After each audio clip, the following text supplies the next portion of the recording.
Good morning and welcome to Democratic Dialogue.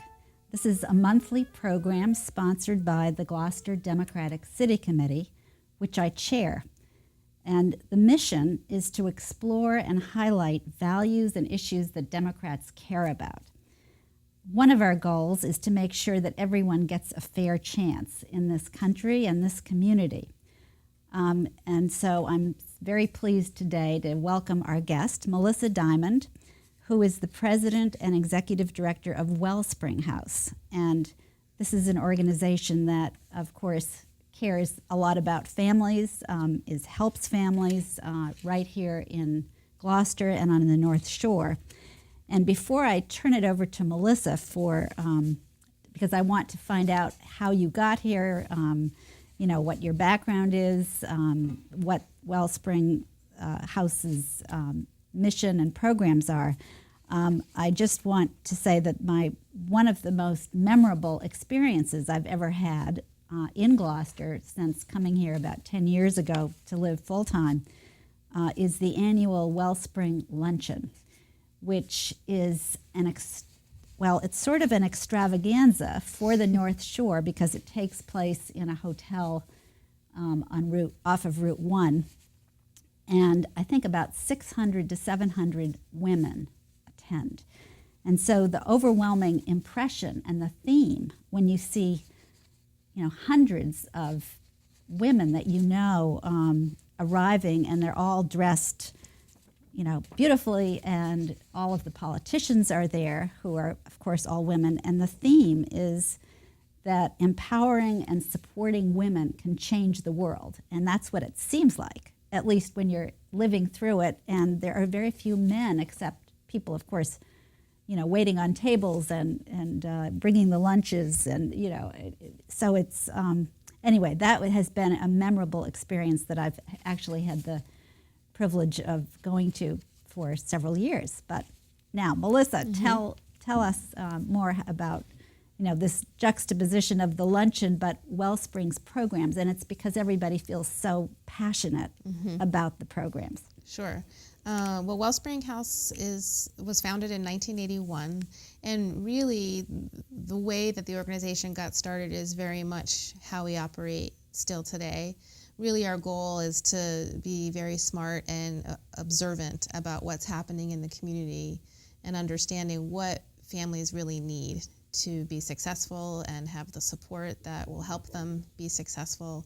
And then we really try to shape our programs, and if we offer anything new, perhaps start something new so that families are getting what they need to be as successful as possible. So when Wellspring first began, the most pressing issue that was emerging at the time in the very early 80s was family homelessness. And it was the first time really in our history in this part of the country where it was visible. You could see moms with children, needing a place to be.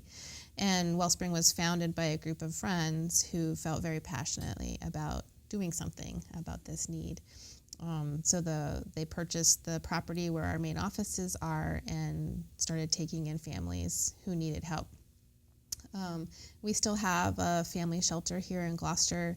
A number of years ago, we made the decision to have that be downtown because it really works better for families to be right where all of the resources are, the grocery store, post office, the commuter rail, the bank. So we have 5 families that live with us at a time, and the building is structured as 1-bedroom apartment. So it allows parents to make their own meals with kids and do their own bedtime and have some of that independence. So we still focus on that crisis need as much as we need to.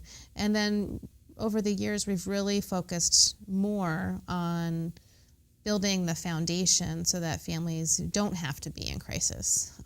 So if someone is in a crisis situation, our goal certainly is to help alleviate that immediate need, but really then get families going so that they don't ever have to go back to that place again.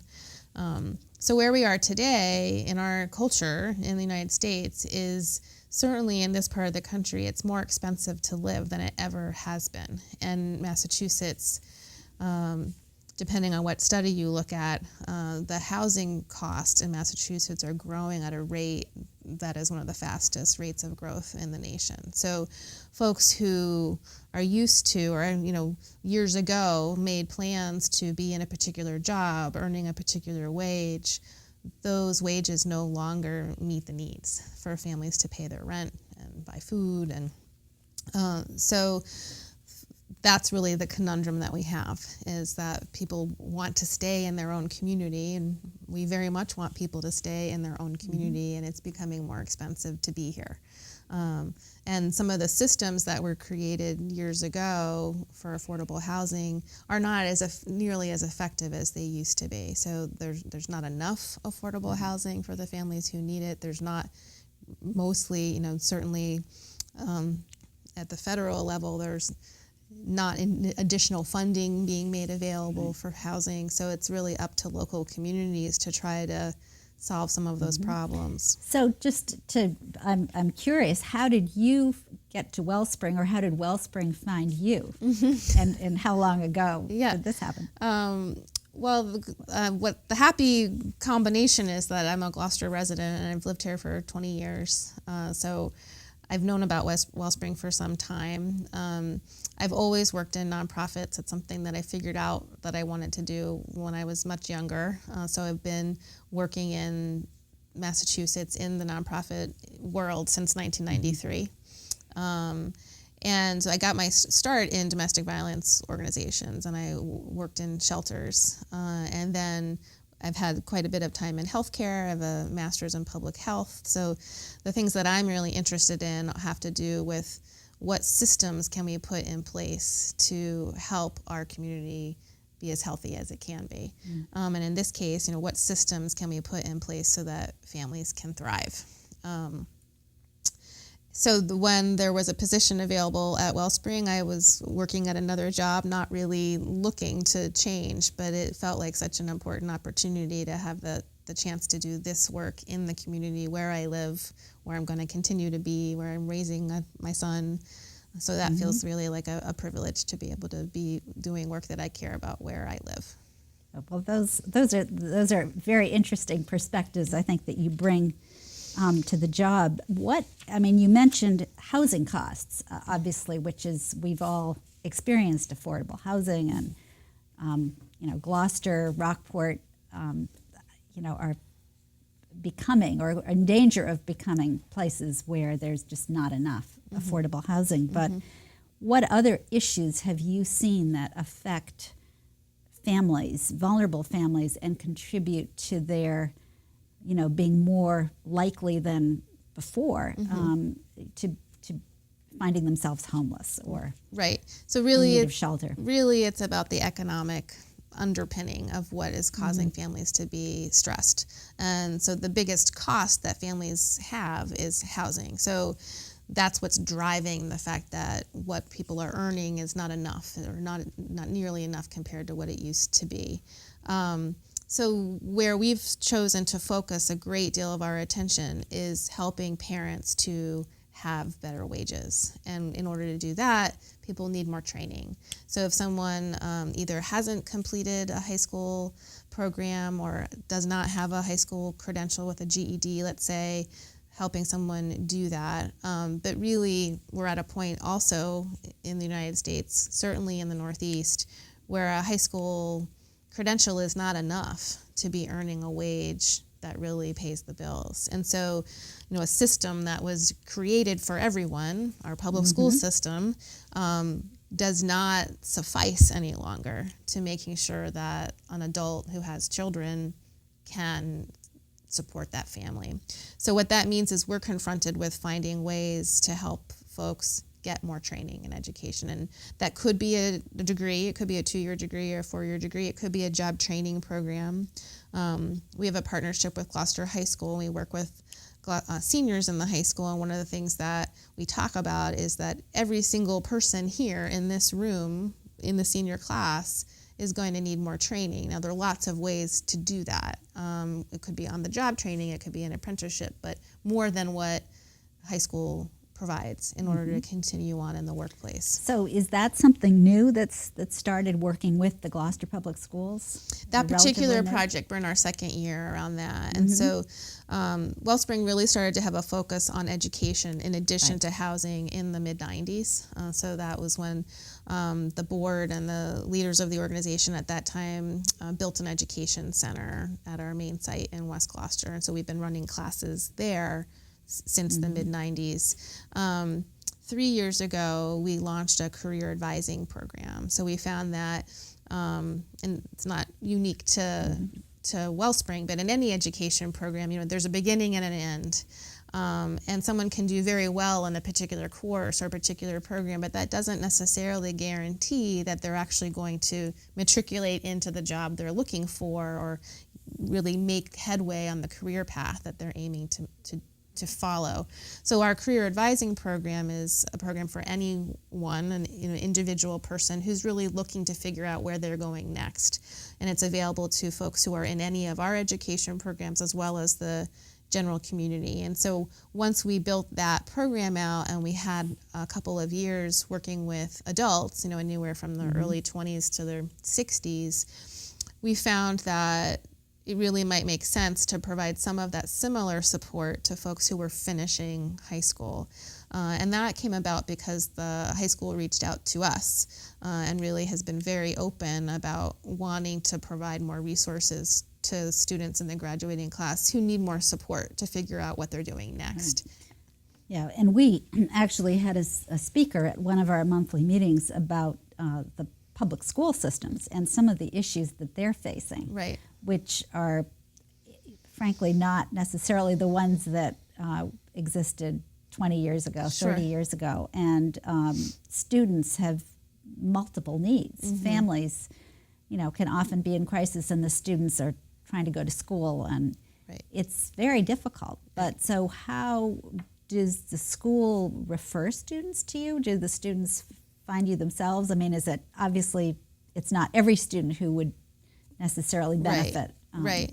Well, so when any of the work that we do at Wellspring, my goal as the director of the organization and the team, the staff, our goal is really to be partnering with the right organizations so that the people who need us are most likely to find us. So when I think about that, it's sort of how do we build a system so that someone isn't left up to have to do all of that work themselves. So the way that it works at the high school is the guidance department is really very proactive in identifying students who might need extra support. They might be the first person in their family to consider further education beyond high school. There might be some other stressors or social issues in the family that mean that there needs to be another adult involved coaching the student. And so we then learn about seniors who might need some extra support. And then there are two ways that we work with them. One is that we teach within one of the English courses. So we've adapted our career advising one-on-one model to be for a class setting. And so about every week, every other week, we're inside this English course. In the high school? Yeah, a regular course? Wow. Teaching our career advising curriculum. And that's a chance for students to think a lot about themselves. We do a fair amount of assessment with folks, who am I? What do I care about? What am I good at? What do I want to learn to do? What kind of work setting could I be happy in? How do I imagine myself in 30 years? And what would that look like? So that's in the context of the course. And then in addition to that, so that's a more intensive process. So that means we're connecting with students all year long. Now, and this includes both boys and girls, I mean, or men and women in terms of all your programs. So it's this year there are about 30 seniors who we've been working with over the course of this school year. And then in addition to that, we also work with the guidance department, particularly to provide support to students who've expressed some interest in North Shore Community College. And the reason for that is the campus is not here on Cape Ann, and often folks who might be considering North Shore Community College need to know more about how to do it and how to put all the pieces together. Often folks might consider doing that program while they're working. So they're just more, factors to figure out. And so we do a couple of things. We have a workshop that we lead with students who've expressed interest, particularly in North Shore Community College with the college. We also attend a testing day on campus with the students so that if they need some extra support around any of the academic subjects, we can help them think about that. And the goal there is to be the bridge. We're not the K through 12 educators, and we're not the college either. But we know that folks are very likely, if they don't have enough support, either not to make it, not to enroll, or perhaps to drop out. And so we really want to be the support that folks are getting to know us during their senior year, so that when in the fall or the next spring they're finding that they're having more difficulty getting to the next step, they know who to reach out to for help. So in fact, the class that you're involved in, or at least in one case, this was a pre-existing class. It wasn't Yes. just constructed as part of the partnership. Right. It's a course that James Cook developed a number of Okay. years ago when he was in the English department. And it's particularly for students who may not be thinking about higher education or might need some extra support. They're folks who are not necessarily in honors courses. And it's the English course that he developed for that group of seniors. So I know you have some other programs too that are intriguing, including I guess family support, case management, and I don't know, there was some mention in some of the materials you sent about the English as a second language Right. Volunteers and courses, and that to me says you must also help families who came to the United States, in the recently. Right. Right. So the way that I think about Cape Ann is, and families on Cape Ann and what Wellspring can do is there are really two sides of the issue that we focus on. One is helping people make sure they have a stable, healthy place to live, and the other is that they have the right plan in place to be moving towards earning a living wage. And so that's the housing and the education sides of what we do. And more, as we've looked at this, it's become really clear that most families have a need in one of those areas at some point in time. It's not always at the same time. So really what we've been doing is developing our programs to be as flexible as they can be, so that someone might meet us because they have a housing crisis. However, once that might be stabilized, they might be then ready for courses or to be going on for school. I mean, we really want folks to be successful long term, not just resolve a crisis without a longer term plan. So the families who we work with around case management, those are families who've had a housing crisis. Our program is designed and it works in conjunction with the state to try to prevent families from having to go to shelter.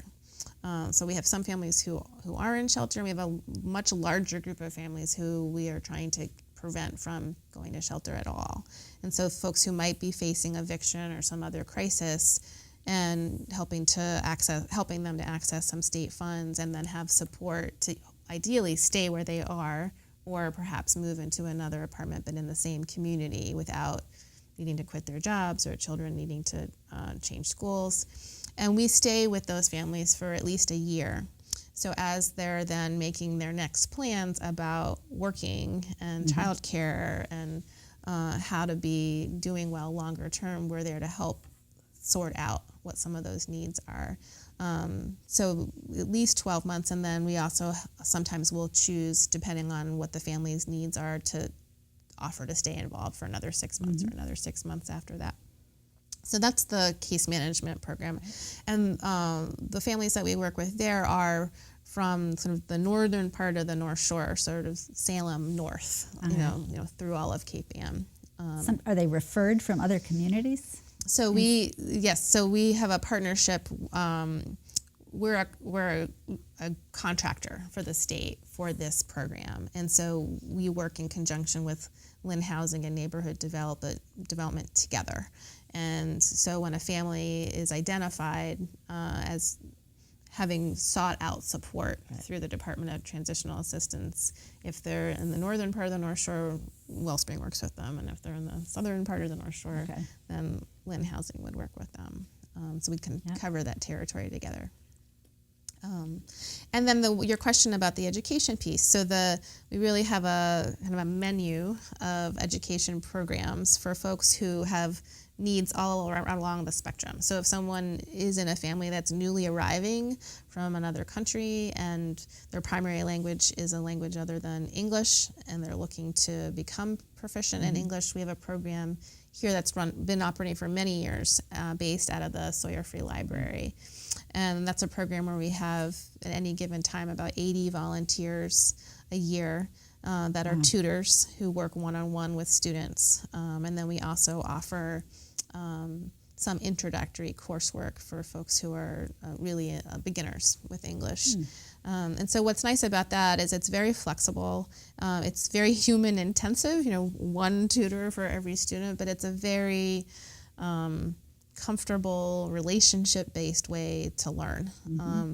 And the community here has been really responsive. Lots and lots of volunteers. So you train you recruit volunteers, you train volunteers. How many volunteers are involved with Wellspring at any given time? There are about 400 volunteers a year in lots of different ways. The program that's an ongoing program that has the biggest number of volunteers who are with us every week is the ESOL program, English for speakers of other languages at the library. And then we have other education programs where there are tutors in the class serving as classroom assistants. So we have probably about 20 volunteers in that program that are either in computer classes or math or English classes. And then we also have volunteers that are mentors in our career advising program, volunteers who work on events, things like that. So there's really something for everyone. My hope is that we have enough different kinds of touch points. So if someone wants to volunteer once a year, they could do that, or twice a year, or every week, that there's something for anyone who would want to connect with us. So I know, we all, of course, know about underlying issues that contribute to problems that families have, and the reasons why they would be referred or come to Wellspring programs, would vary. But what have you? There must be a huge unmet need that Wellspring cannot possibly meet, and families that you or individuals that you just don't accept. And could you just how do you choose the people that you want to work with, or turn away the people that you can't work with? In other words, there has to be some sort of selection or criteria that you use to see can we help this person? Sure. So one of the ways that I think about it is in Gloucester in particular, I find that the nonprofit organizations are very good at collaborating and referring between one another, and that should be true everywhere, but it's not always true, and it's particularly true in this community. And we've also been very good at knowing whose specialty is what. So Pathways specialty really is focusing on needs for early learning, and the Open Door is really specialized in focusing on nutrition. I think we've, as a community, have been very good at not duplicating and really knowing, who's in what area. And so when I think about Wellspring, where we really sort of live, is we do the work of being with families for quite a while, trying to help them deal with the very fundamental issues of improving their earnings and making life more affordable on a daily basis. So if someone is really in active crisis, the one way that we would work with someone would be they might live in our shelter, for example. But our education programs really are for folks who can go to school on a regular basis. So there's some folks who just aren't ready, and that's what I would say more so. If someone is actively struggling with an addiction or a mental health issue or a medical issue, so we would certainly meet with them, talk with them, help them think about what their needs are, and then our goal would be to help them connect with the place that can help them with that most pressing need, because you can't learn if you're not well physically. So I wouldn't say we necessarily turn away. It's more that we help people figure out what step one is and take care of that first, and then come back and then be ready for school. So, because we're coming toward the end of this interview, but what would be the 2 or 3 most important issues that Wellspring is facing? I mean, in terms of public policies that might be enacted that would pose a real threat or burden, to organizations like Wellspring to help these families. Right. Well, I think the most important issues are the safety nets, both at the federal and the state level. So the programs that families rely on to be able to afford their housing. There's not enough for everyone, but there are lots of families that do rely on some kind of subsidy or support for where they live. Similarly, health insurance for both parents and children, the safety net of food stamps, any kind of vouchers for childcare. And so those are all of the pieces that make it possible for families to do the hard work of being in school and making through a transition to get to a better place. So for example, I have a mom who I've gotten to know really well, who was in our MediClerk program, which is a job training program that we have that's based at North Shore Medical Center. So when she entered our program 5 years ago, she had 3 children. She was working at Dunkin' Donuts. And she was able to, because she had a lot of support at home and had a mom who was grandma who could help care for the kids. So she would go to school with us every day, 8:30 to 3:30, go straight to Dunkin' Donuts. Her mom would pick up her children at daycare and care for them, and she'd get home at 9:30 at night. And she did that for 15 weeks. And she had a child care voucher, so her kids were in daycare. And she ultimately has been very successful. She got a job after that program right away through Partners Healthcare at North Shore Physicians Group. She still has a child care voucher. And she now just bought her first car. She's living on her own. But there are these pieces that are so essential to making it possible for people to succeed. And that's what we need to worry about. Well, I think we will certainly be monitoring those kinds of issues, and we're certainly grateful that Wellspring is here and that, in fact, Wellspring can, collaborate very effectively with other nonprofits in Gloucester. Thank you very much for joining us for this program. Thank you.